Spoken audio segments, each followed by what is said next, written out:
In tonight's Big Story Breakdown, we are digging into the crisis in the classroom. The Oklahoma Charter School Board is authorizing an independent audit of Epic charter schools. This comes after Epic announced last month it was reorganizing its schools in Oklahoma, which resulted in 357 people losing their jobs. As Fox 25's Paige Taylor explains, an accounting firm will investigate the financial and organizational performance at Epic.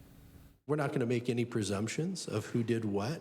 But I think it's important that we as a board know what went on. It's important that the Epic Charter School Board know. It's important that the public know what's going on with their tax dollars. Last month, Epic Charter Schools cutting more than 350 positions and eliminating in-person learning as well as meal services. Statewide virtual charter school board staff says Epic leadership came forth with financial concerns in May of this year and the possibility of a negative fund balance. Staff has been looking into the financial troubles with Epic's chief financial officer.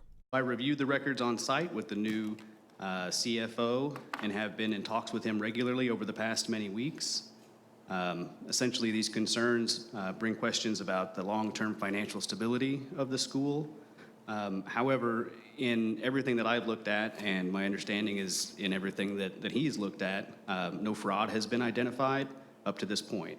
Chair of the State Charter School Board, Brian Shellum, says this is an issue of timeliness. I think we're hunting for more than just do the numbers match and balance. It's when were those numbers there and when did they know and why wasn't that information or given in a more timely manner? It's really critical if you're flying an airplane that you know your altitude and how close you are to the runway, right? If you miss it, you have problems. Paige Taylor, Fox 25 News. The firm chosen to do this audit will report back to the board with its findings and recommendations. The State Charter School Board is raising concerns about the academic success of two virtual charter schools. The performance framework evaluations were presented today for Oklahoma Virtual Charter Academy and eSchool Virtual Charter Academy's 2023-24 school year. The board found eSchool Virtual Charter Academy had an overall framework score of 69.7, but the overall academic score was 28%. OVCA's overall framework score was 75.4, and their overall academic score was 41%. Board members say these scores are not where they need to be.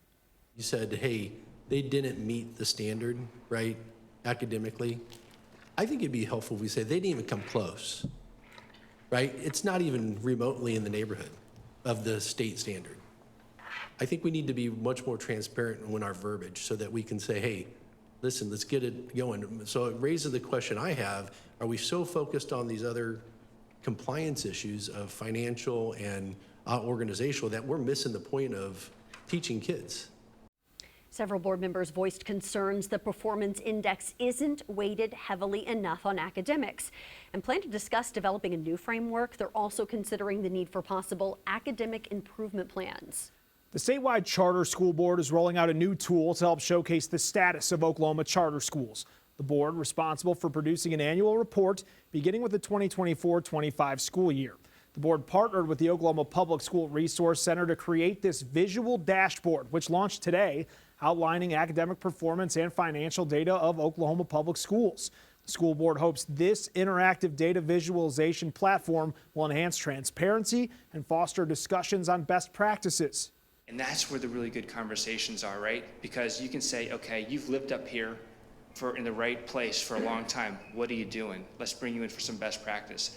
You can go in and see a school that's gone from a low proficiency to higher. You can see that trail. You want to know, well, how do they go from there to there? That's also another kind of thing. And then also you have those more difficult conversations where you've lived in this area and haven't moved much for a very long time. And so being able to show that in a visualization kind of makes that conversation much more real, but it allows for a lot of opportunity. The board says the idea is to continue building on the dashboard over time and asking for feedback about what people want to see added.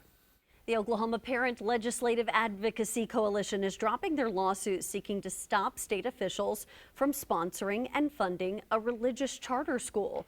KOKH filed a notice to dismiss today, saying the claims in their case were resolved when the U.S. Supreme Court ruled in favor of the Oklahoma Supreme Court's decision. The courts found the nation's first religious public charter school would have been unconstitutional, violating the separation of church and state. The big beautiful bill is having an impact on schools. It authorized freezes and cuts to several grant programs, including one impacting after-school programs. As Fox 25's Tanya Motorzycki reports, the program's now trying to figure out how to proceed with hundreds of thousands of federal dollars in limbo.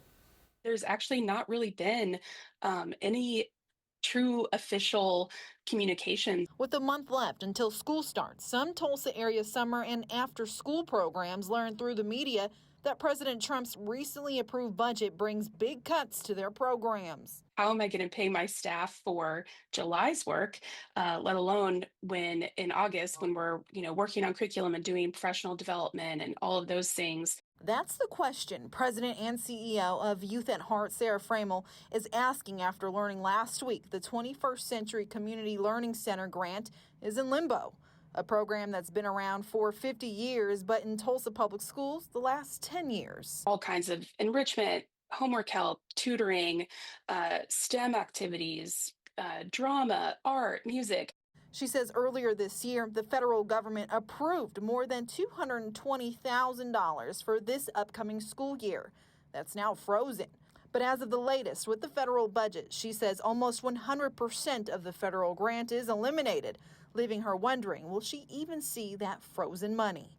She says in the next 4 years, $1.2 million will be missing from federal funds as a result. With time ticking until the school year, she says they'll do their best to operate normal. We still plan to move forward because I don't know how we do that to our families. Also impacted by the cuts is the Tulsa Debate League, something former Booker T. Washington teacher and state representative John Waldron says a former student helped expand into other schools. To make sure that kids in underserved communities had access to programs that normally are in the schools that draw more affluent students. Now, these programs have to rely heavily on the generosity of the community. How we don't like federal overreach in our communities, but we also discovered that we actually depend on the federal government for all kinds of virtuous programs. And if the federal government withdraws those programs so they can pay for tax cuts for billionaires, then we have to ask ourselves, how are we in our communities going to find the resources to make sure kids are still being served?